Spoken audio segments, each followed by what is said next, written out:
Apelando a la experiencia de cada lector. Queremos evitar el error de atribuir de antemano una propiedad a lo inmediatamente dado, a la primera forma de manifestación de los mundos exterior e interior, pues de hacerlo otorgaríamos validez a nuestras reflexiones con base en un supuesto previo. Es más, definimos la experiencia justamente como aquello en lo que nuestro pensar no tiene participación alguna.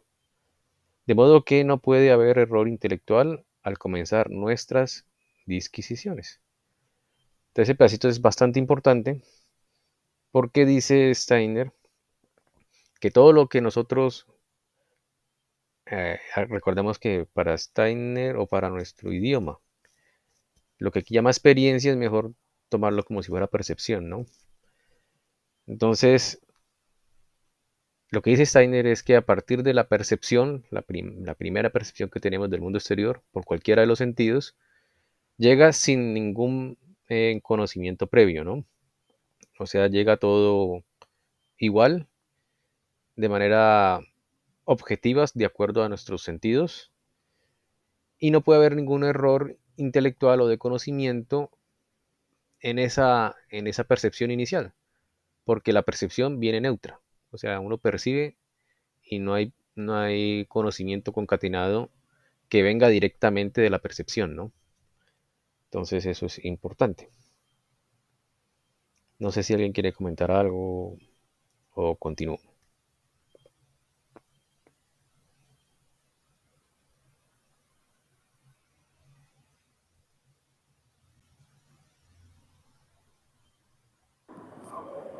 Continuemos, Santi. Estuvo Vale, buena la explicación, gracias.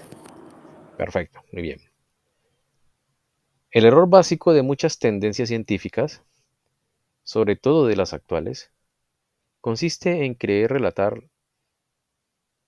en, en que creen relatar la experiencia pura. Recordemos que experiencia pura es mejor por percepción. Cuando, cuando nuestro idioma, digamos, a veces complica algunas, no es que las complique, la traducción hace un poquito debido a las grandes o cantidad de acepciones que tengan la palabra. Entonces voy a tratar de cambiarla al mismo tiempo. Entonces para que sea más fácil entender la lectura. Te repito, el error básico de muchas tendencias científicas, sobre todo las actuales, consiste en que creen relatar la percepción pura cuando en realidad no hacen más que leer en ella lo que allí ellas mismas escribieron. Obviamente, puede objetársenos que también nosotros hemos otorgado muchas propiedades a la percepción pura. Em, Aquí hay una palabra que puede ser, y la designamos como variedad infinita, que pronto le falta un i, ¿no? Agregado detalles incoherentes, etcétera. Muy bien, ¿hasta ahí se entendió esa partecita o no?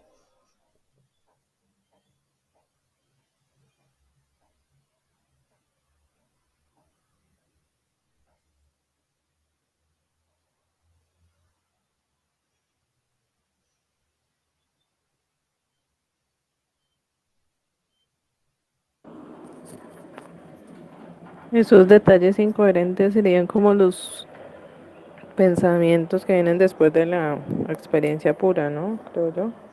A ver, a ver, a ver. En párrafos anteriores, Steiner dice que todo lo que percibimos, toda esa percepción pura, eh, tiene diferencias. Solo que esas diferencias son inconexas, no están relacionadas a priori. O sea, inmediatamente uno percibe, no, eso es lo que uno percibe, no. Uno sí ve diferencias de lo que percibe, pero no inicialmente o a priori de la percepción o inmediatamente en la percepción no hay conexiones, ¿sí? No hay pensamientos relacionados directos de esa percepción. Por ejemplo, digamos que uno esté estudiando y ponga de música de fondo alguna emisora. Es probable que cuando recién ponga la emisora preste atención a la canción que esté escuchando y sepa qué canción es. Pero cuando ya esté, digamos, estudiando y esté metido en el estudio, después de algunos minutos, probablemente las canciones que sigan en la emisora no le preste uno atención, sino que sigue sonando. Y eso que uno percibe por nuestros oídos, ese sonido,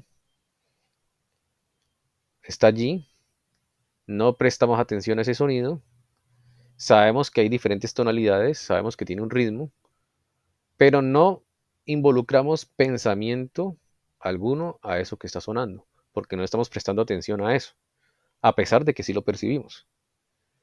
Entonces todo lo que percibimos a priori no tiene ninguna conexión.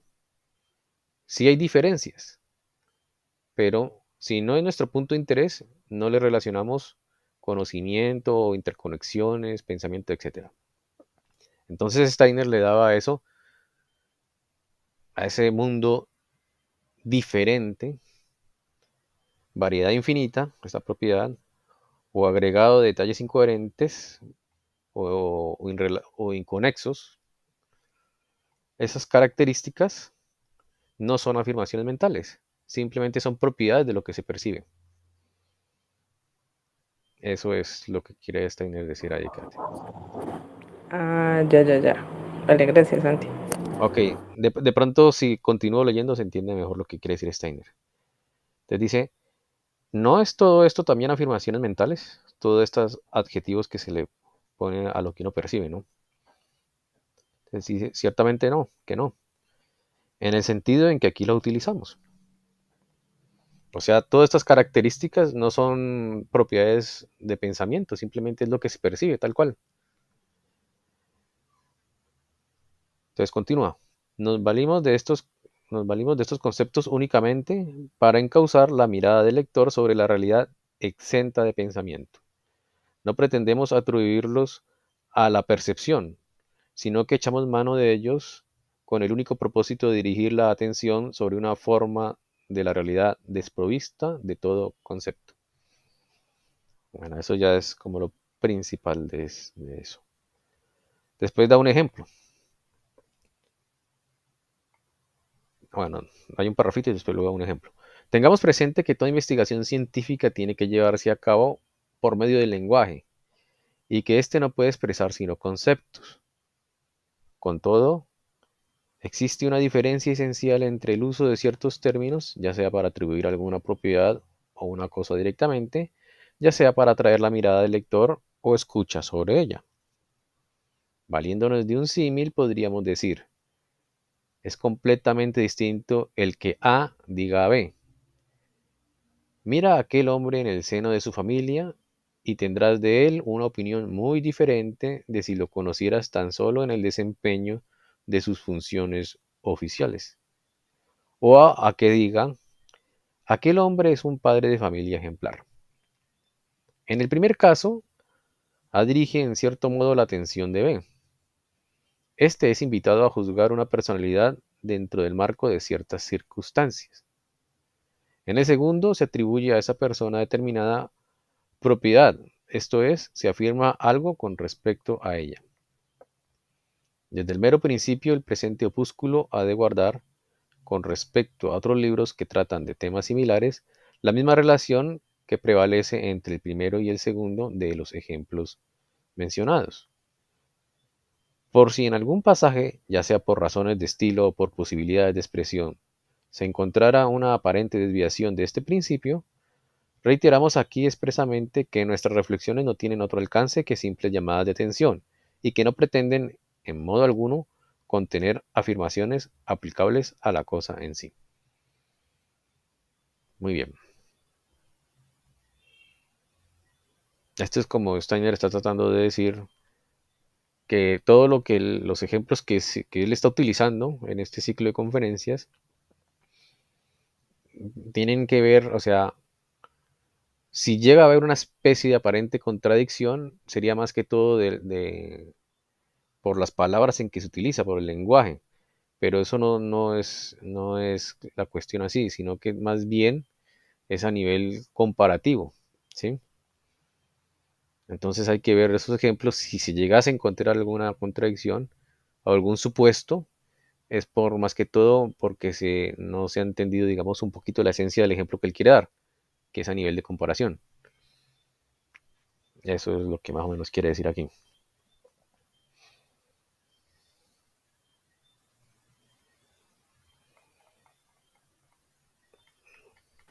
Yo entendí también como si las opiniones que unos se dan de una persona dependen mucho o sea, dependen mucho del contexto, ¿sí? Entonces, uno puede ver a una persona en X o Y situación y atreverse a emitir un juicio,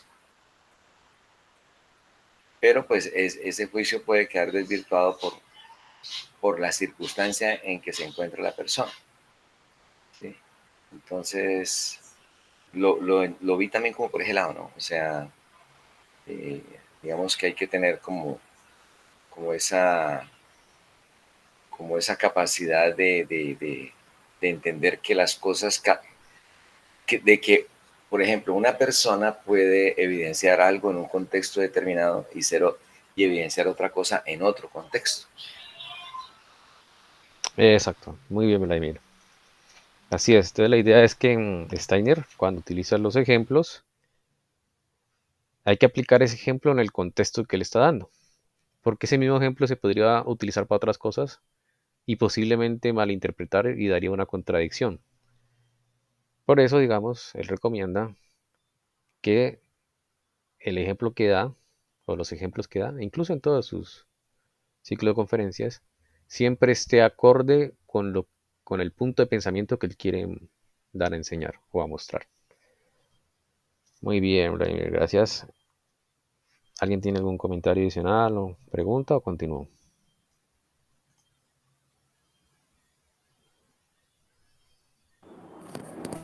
¿Allí ya terminó el ejemplo o va a decir algo más al respecto? No, yo pensé que era un ejemplo, pero era más bien una aclaración de Steiner de los ejemplos que Ah, él da. ya, ya, ya. Ok, muy bien.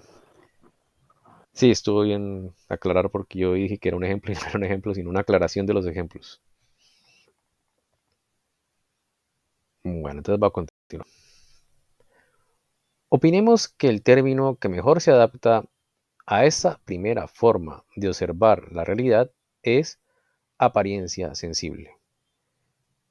Entendiendo por sensible no solo lo que abarcan los órganos exteriores, mediadores del mundo externo, sino en general todos los órganos corporales y mentales que sirven para la percepción directa de los hechos. Ocurre cuando nuestro criterio, la propia psicología, cuando usa el término sentido interno, al referirse a la capacidad de percibir las percepciones internas. Con el término apariencia designamos sencillamente un objeto o proceso que nos es perceptible en virtud de su presencia en el espacio o en el tiempo. ¿Este párrafo se entiende?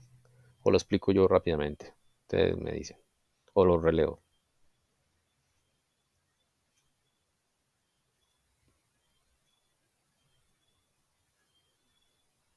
Volvamos a leer, Santi. Vale, muy bien. Opinamos que el término que mejor se adapta a esa primera forma de observar la realidad es apariencia sensible, entendiendo por sensible no solo lo que abarcan los órganos exteriores, mediadores del mundo externo, sino en general todos los órganos corporales y mentales que sirven para la percepción directa de los hechos. Concurre con nuestro criterio la propia psicología cuando usa el término sentido interno al referirse a la capacidad de percibir las percepciones internas.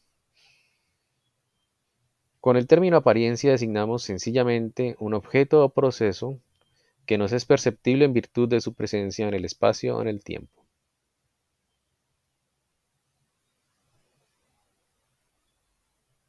Muy bien.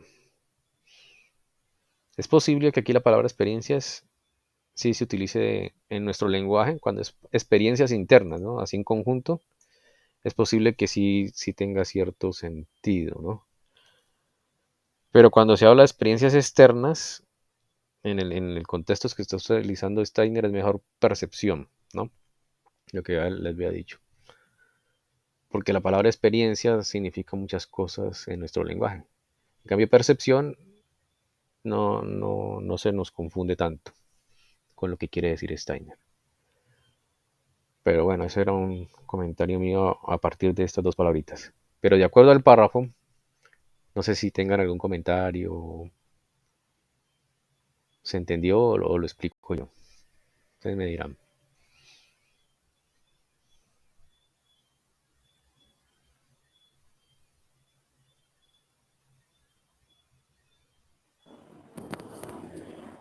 Esa apariencia sensible es como otra forma de decir la experiencia pura, la percepción, Sí, o ya va más allá. no, es eso.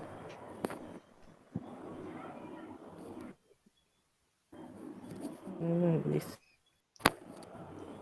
Exacto, sino que él, como él es filósofo, entonces primero empezó dando la introducción en lenguaje normal, pues alemán allá, normal, y luego ya le está dando nombres que él va a seguir utilizando para el opúsculo de- desde el punto de vista de Goethe y el otro no me acuerdo, el otro filósofo.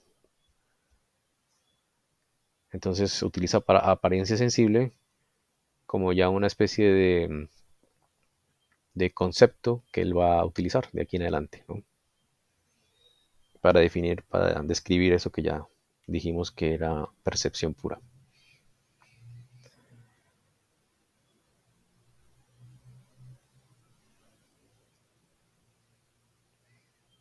Entonces la apariencia sensible es eso que se va a nuestro encuentro gracias por la percepción de los órganos que tenemos. La apariencia sensible.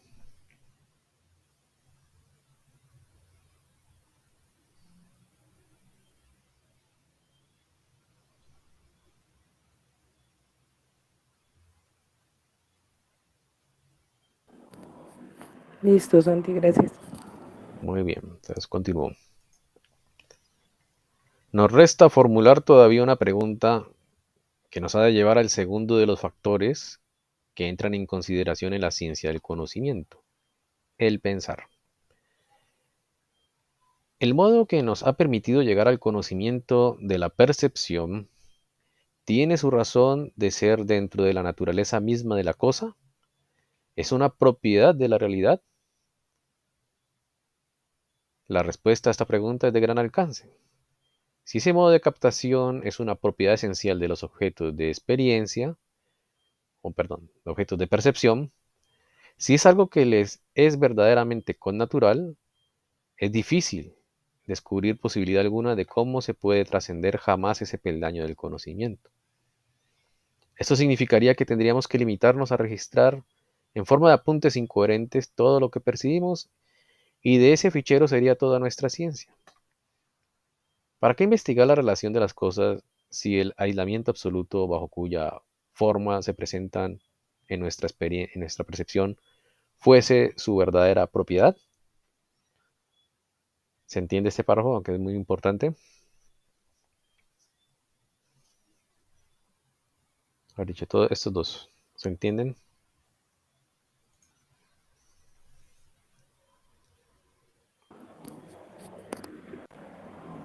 Pues yo entiendo que se está cuestionando que si con la sola experiencia pura es que es se me fue la palabra,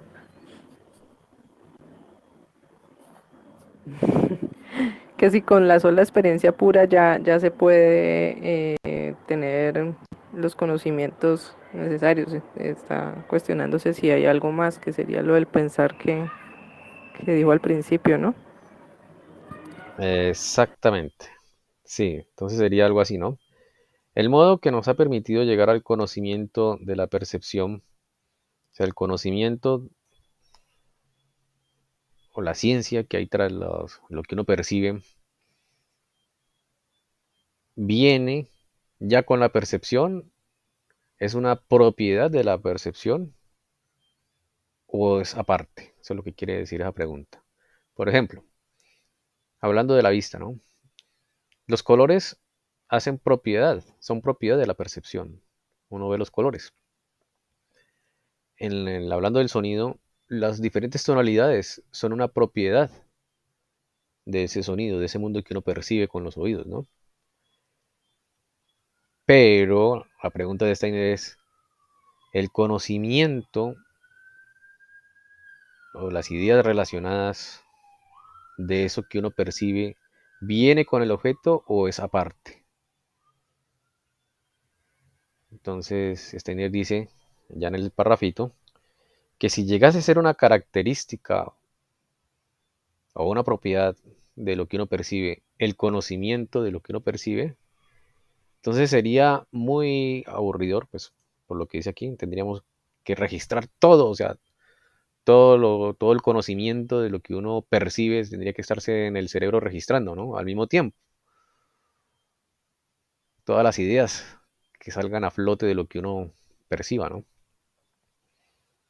Y no sería necesario entonces que haya una ciencia, porque ya todo lo que uno percibe ya tiene su significado, ¿no? O sea, si lo que yo veo ya sé lo que significa, ya sé sus propiedades, ya sé su conocimiento, entonces em, no habría tanta necesidad, digamos, de pensar al respecto, ¿no?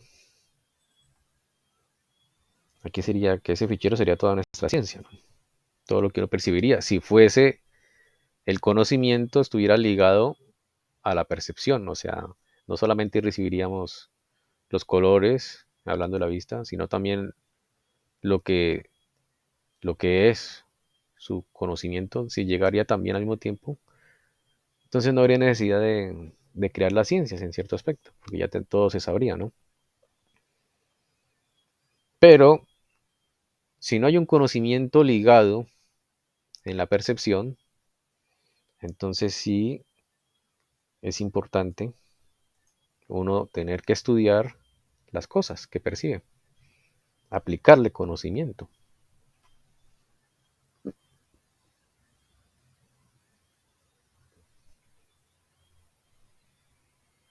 Bueno, no sé si enredé más la situación o o lo aclaré, ustedes me dirán.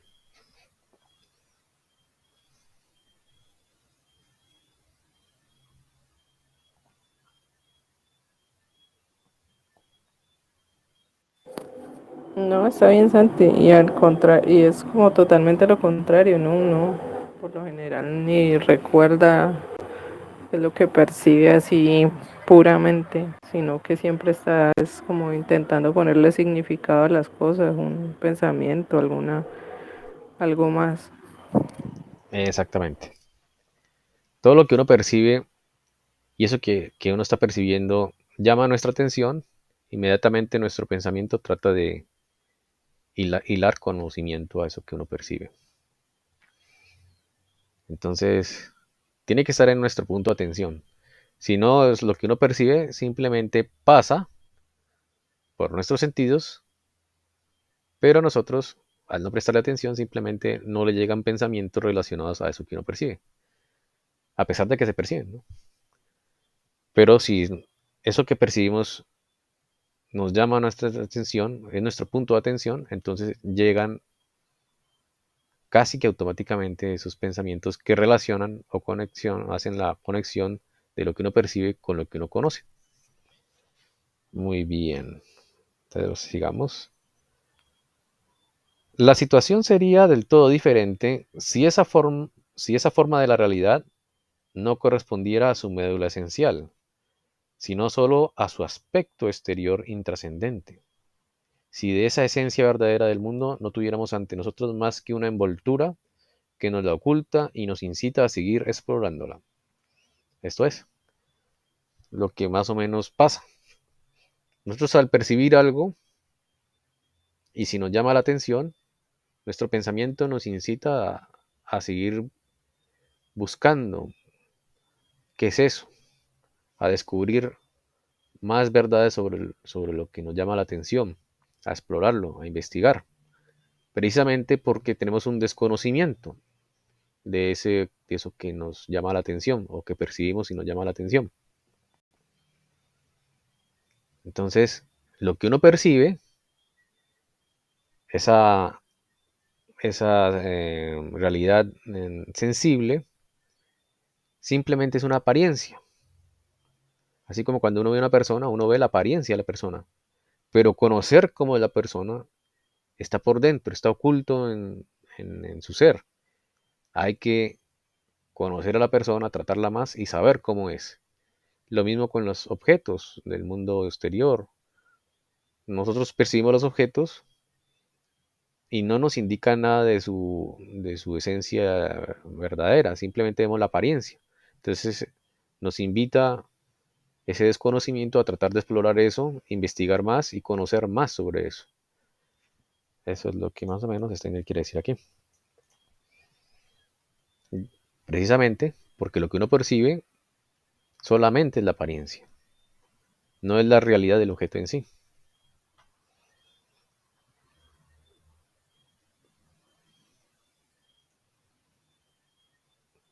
Y de pronto para hilar más delgado y no confundir en palabras, no es la realidad espiritual del objeto, ¿no? Pero sí es la realidad de la apariencia, si es la apariencia sí es verdadera, ¿no? O sea, lo que uno percibe es verdad, pero es solo la apariencia, no es todo. Entonces por aquí dice, la apariencia sensible es la realidad, ¿sí? Pero solo la apariencia, es la verdad sobre la apariencia, pero no es la verdad total. Entonces ya con eso queda aclarado. Muy bien, no sé si alguien tenga algún comentario o continúo. Sí, es que, y eso se aplica, digamos, se aplica en muchas situaciones, ¿no? O sea, cuando varias personas ven un mismo, están viendo lo mismo, están viendo algo, un fenómeno, o un evento, un hecho. A pesar de que están viendo el mismo hecho, no todas perciben lo mismo. ¿Sí? E inclusive esa percepción puede estar influenciada por las emociones, ¿no? Se pueden ver cosas que no son. ¿Sí? Una persona que está sesgada por la ira, los celos, la preocupación, el afán, puede ver cosas que no son. Sí, totalmente de acuerdo, Vladimir. Así es, así es. Y eso es muy importante tenerlo en cuenta, lo que tú dices. Porque realmente la gran mayoría de las, no diferencias de pensamiento, pero sí de las peleas, se deben precisamente a la emoción que uno tiene o que uno, digamos, por ser un poquito intolerante o parcializado a su a su forma de ver el mundo, no da la posibilidad de estudiar un poco más o desde otro punto de vista lo que se está percibiendo, ¿no? Entonces eso es muy importante.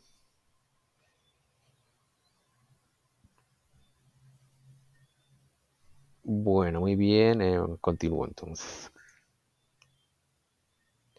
En este caso tendríamos que afanarnos por penetrar más allá de esa envoltura, partir de la forma en que el mundo nos es dado y apoderarnos de sus propiedades verdaderas, esenciales, superar la apariencia sensible y desarrollar de ella una forma fenoménica superior.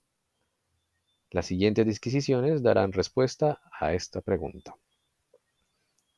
Bueno, muy bien. No sé si tengan algún comentario o continuamos con el siguiente capítulo.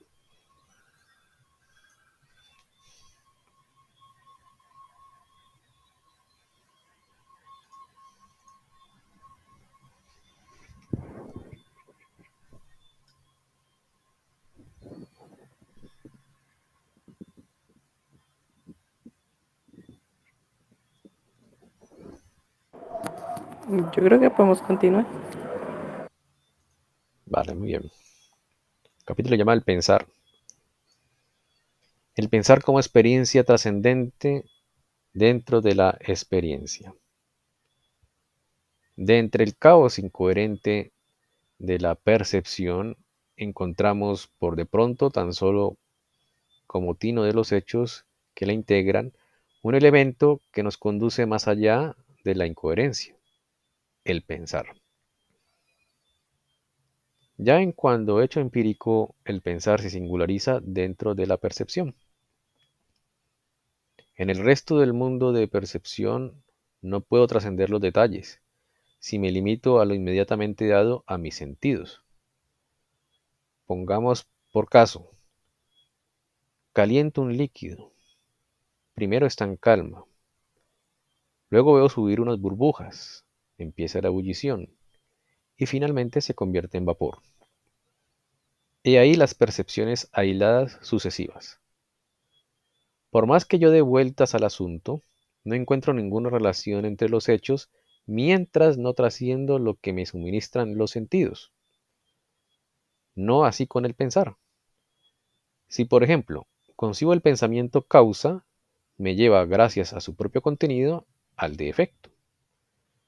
Basta con retener los pensamientos tal y como se presentan en la experiencia inmediata para que se pongan en evidencia como determinantes rígidas por leyes, regidas por leyes. Muy bien, es muy bueno este parrafito, no sé si quieren comentar algo al respecto.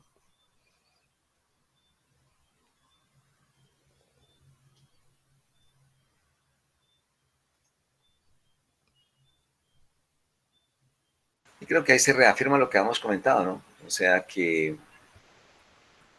dejarnos llevar por lo que percibimos a través de nuestros sentidos puede llevarnos a emitir juicios erróneos, ¿sí? Y pues que creo yo que pues toca ir como más un poco al fondo de ese tipo de experiencias. Sí, sí, sí. La idea es que, digamos, todo lo que uno percibe, si uno no trasciende la percepción, lo que uno está percibiendo con cualquiera de los sentidos, en este caso estamos hablando del de la vista, uno ve que suceden cosas. Digamos, el agua se calienta, salen burbujitas, entra en estado de ebullición, se empieza a hervir, y luego y se va saliendo humo, se va convirtiendo el agua en vapor. Entonces dice Steiner que si uno no trasciende eso, pues listo, lo que uno percibe es eso, nada más. Pero ahí no llega a nada más. Eso es lo que la idea es que hasta ahí y ahí se acaba la serie, la seguidilla de percepción, no, a no ser que uno voltee a otro lado y esté pasando otra cosa, ¿no? Suceden más cosas, ¿no? Pero nada más. El caso es que dice Steiner, no así con los pensamientos. Los pensamientos van ligados como en cadena. Entonces dice, si uno piensa, por ejemplo, la palabra causa, inmediatamente le llega la otra que es efecto, ¿no? Van pensamientos concatenados. Y gracias a los pensamientos es que uno concatena las ideas. No así con lo que uno percibe, que es plano. Pues, o sea, cuando digo plano es una forma de decir. Es simplemente está allí y tiene que en el mundo exterior suceder otras cosas para que la percepción siga recibiendo, digamos, cosas diferentes. Porque, digamos, si uno está en un cuarto con una pantalla en blanco y no sale del cuarto, va a percibir siempre lo mismo, lo mismo, lo mismo. No con los pensamientos van concatenados y llegan uno tras otro relacionados, ¿no? Eso es lo interesante. Muy bien, no sé si alguien tenga algún comentario adicional.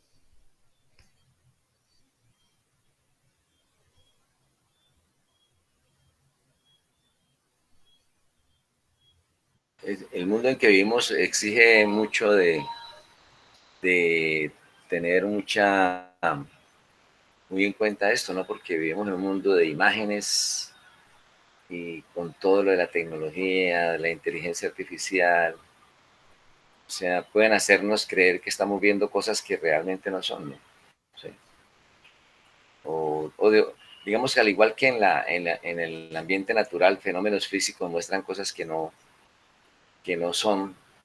En el mundo de hoy pues, estamos invadidos de muchas cosas, sobre todo audiovisuales, visiones, videos, que realmente pueden distorsionar la percepción y el juicio sobre las cosas. Sí, sí, sí, sí, sí, así es. En cierto sentido, yo diría que va a ser un reto para las futuras generaciones el distinguir, digamos, bueno, no sé si la palabra correcta sea distinguir, pero sí saber darle importancia al mundo real, pues al mundo en que se debe trabajar, o al mundo no real, que viene de la televisión, de los videojuegos del computador o celular, de las redes sociales, que muchas veces la gente digamos, a veces por diversión o por timidez o por querer estafar, asumen papeles o roles que no son, ¿no? En las redes sociales o en las otras cosas, ¿no? Entonces es un mundo, digamos, no real. Entonces no sé si las nuevas generaciones van a tener esa dificultad de darle peso más a la realidad que a lo que no es real. Obviamente sí van a distinguir que es verdad y no es mentira, ¿no? Pero yo estoy hablando aquí de la importancia, darle más importancia al mundo real que al otro mundo, ¿no? Bueno, muy bien, pero no sé qué piensan ustedes. De pronto yo estoy desfasado, yo.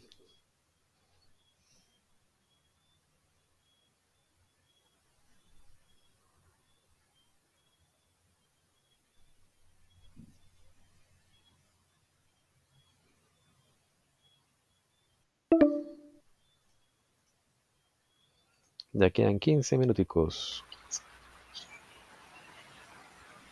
Es que yo creo que uno de los problemas serios es que estamos en un momento en el cual realmente poco se piensa. O sea, todo es tan rápido, suceden con los estímulos son tan impresionantemente consecutivos, abundantes, que creo que casi no hay tiempo para el pensar, ¿eh? Ni el para analizar. A veces la gente ni siquiera se da cuenta de lo que envía o de lo que reenvía. Entonces, creo que hay un problema porque realmente no permite que haya una mira, a entender las cosas de una manera más objetiva. Pues, por ejemplo, cualquier cosa la ocultan pues con estos, con toda la potencia que tienen las redes sociales. O sea, es impresionante. Entonces, fíjate, me acuerdo en este momento de lo que pasó en Cali. ¿Te acuerdas, Santi, de que estaban atracando, que estaban robando y que venía un ejército de yo no sé dónde y que venía gente de Venezuela? Sí, sí me acuerdo, claro. Mm, Hubo mucho temor, claro, por eso, por esa información, sí. Hubo pánico incluso. Y sí, uno se da cuenta allí que las emociones y los medios tienen fuerte, digamos, influyen fuertemente en nosotros los humanos. Pero si influye fuertemente es porque nosotros nos dejamos, ¿no? O sea, nos hemos acomodado a no pensar antes de, ¿no? Lo que tú decías, Vladimir. Por ejemplo, nosotros, pues, de buena voluntad, muchas veces nos compartimos, digamos, noticias del catolicismo y pues de buena voluntad, pues listo, está bien, y lo revisamos, está bien. Pero digamos que nos mandaran de unos cristianos que estén hablando en contra, por ejemplo, del Papa. Entonces uno inmediatamente allí como que esa, esa, esa forma, digamos, que es diferente a nuestra forma de ver el mundo en el sentido de que nosotros estamos a favor de ciertas cosas, nos pone, digamos, en alerta, digamos, hay que estudiar más a fondo esto a ver si es cierto o no, ¿no?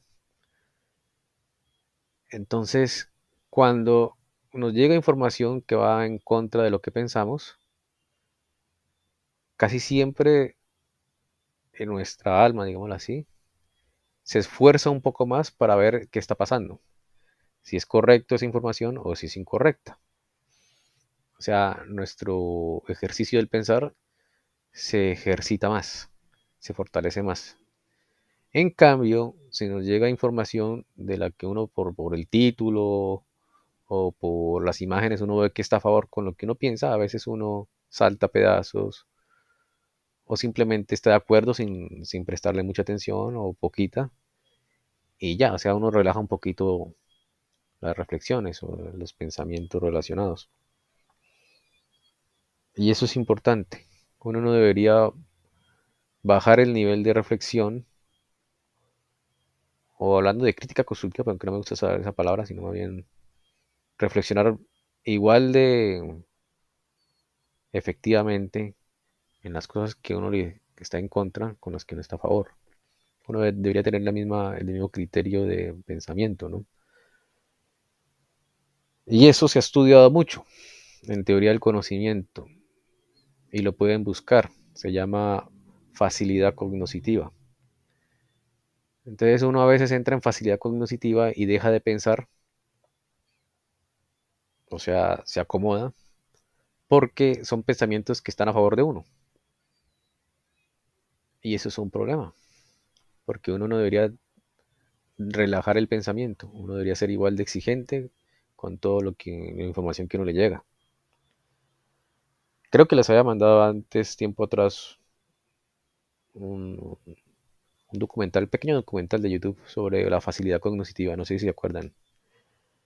Y es muy importante eso.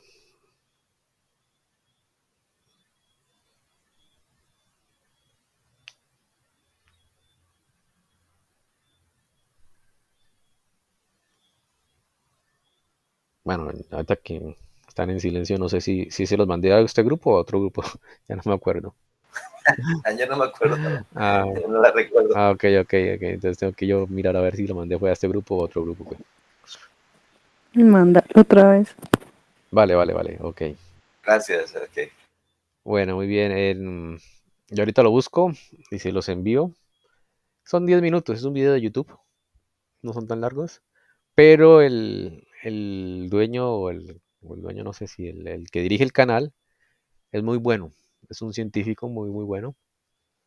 Y explica eso de facilidad cognitiva. Y eso es muy importante. Eso es muy importante. Tener en cuenta eso.